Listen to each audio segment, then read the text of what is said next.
Good afternoon, good evening, good morning, and hope you're doing great today.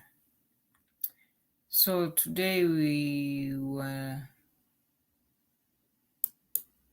not planning to have a session with panelists, and I just came so that we can brainstorm and talk about a few things. And I know the topic is visible on YouTube. We're going to talk about how can I support a loved one with mental health issues. So today I think we'll just take in questions. We'll answer maybe next week Thursday, because today we are just doing a very short video just to educate each other on how to support a loved one with mental health issues. So yes, do a bit I'll go a bit faster because we are trying to work on different things at the moment, and we are trying to make sure next week, if we have the session, it will be audible enough, it will be good enough, so that we also make your time easy, we also make your feedback better. And yeah, growth comes in different ways. So I'm just going to mention a few, and then I think I'll tag on the comment section, I'll tag our LinkedIn page so that anyone interested in finding more about the services can just go ahead and look at them. So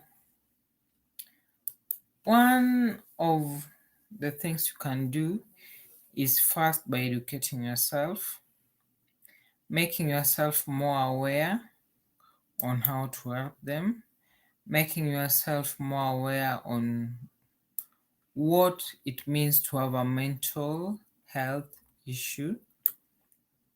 And by educating yourself, you get to know the depth, the solutions on and how you can help a loved one in those seasons or in those times they need the help.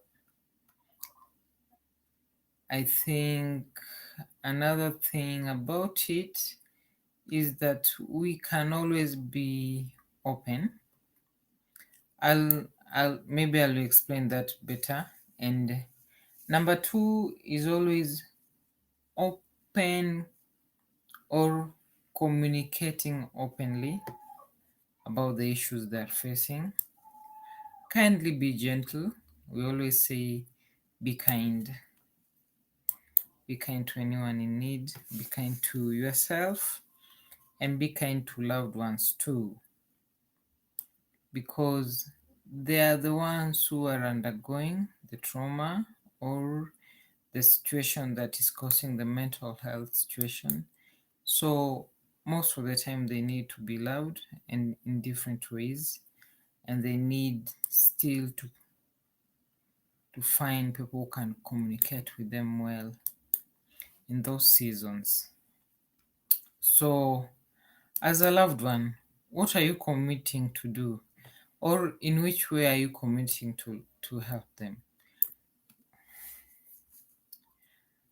uh, One way of communicating openly is start a conversation that can lead you to find out what the mental issue is about.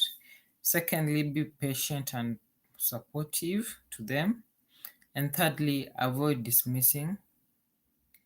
Avoid using dismissive language. Let them talk to you. The third one is offer practical support.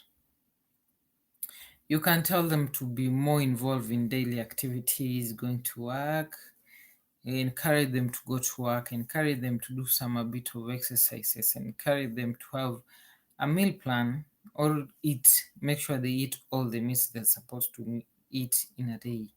And then the other thing is accompany them to their appointments if you can. Don't overstretch also on your side. The fourth point will be encourage professional help.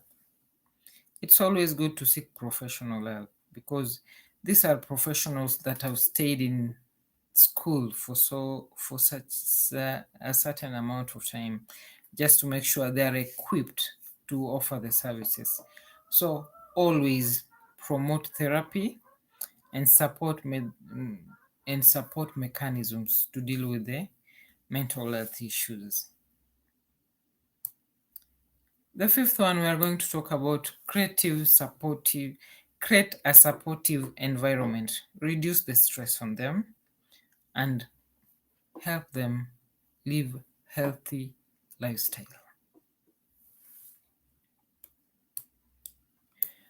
The sixth one, we are going to talk about uh, respect their autonomy. Most of the time, we always want to force things on others, but are you forcing things on? Why are you forcing things on others? Just kindly assist them where you can assist them, and it's always a positive step towards different directions. And empower them also, and avoid controlling them. Just let them be. Let them try find their way through. Uh, the eighth, I think the seventh one. I think it's the seventh. Yes, yeah, it's the seventh one. Be patient. Change takes time. But what if we initiate change? It does not mean take it will start today. It will take time, and it will need you to be patient a bit. So be patient, understand the process takes time, and by your support means someone is already trying to help them change. So the change that you're trying to change, it's already in progress. So definitely there will be a change. Celebrate the small wins. That's my motto. I always celebrate even few seconds that I've won. Maybe it might not be a win in front of other people's eyes, but it's always a win for me. I just celebrate the little tiny things in life. Huh. I will also say about the eighth point on our topic today, which is how can I support a loved one with mental health issues?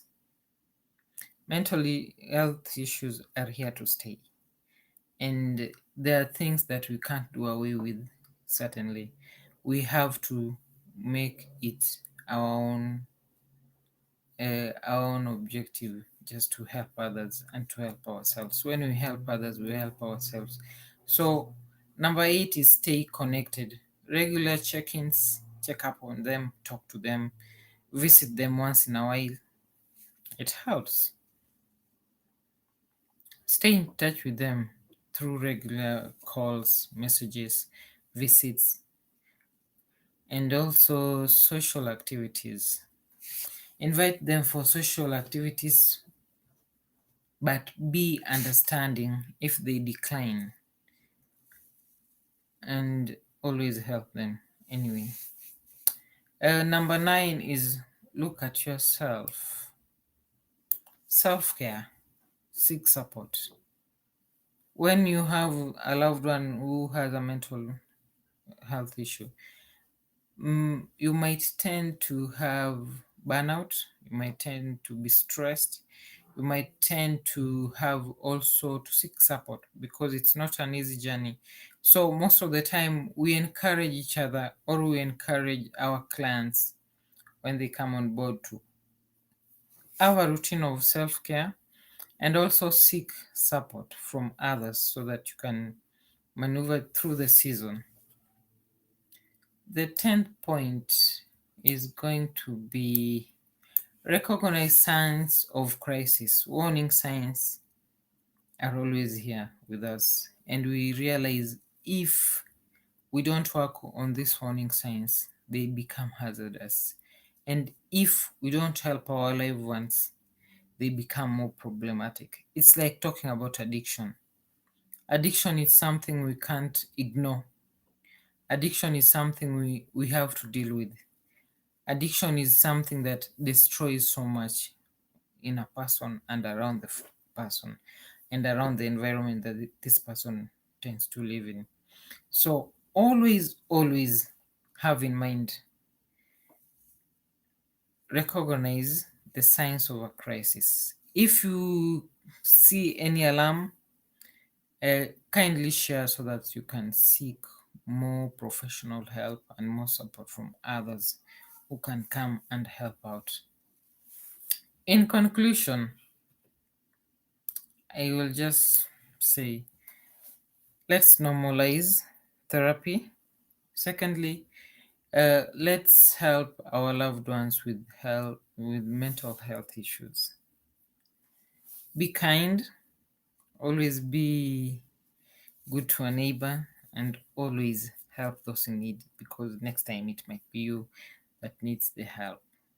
So till next time, we will next week we'll be having a session with our panelists, and we will be talking about stress and stress management in relation to mental health issues, or basically how to maneuver around stress and stress management in our lives, in our work life, in our families, in our different roles we play in life. So I'm so grateful for your time. I'm so grateful you took time to listen to us, and see you next time. Thank you.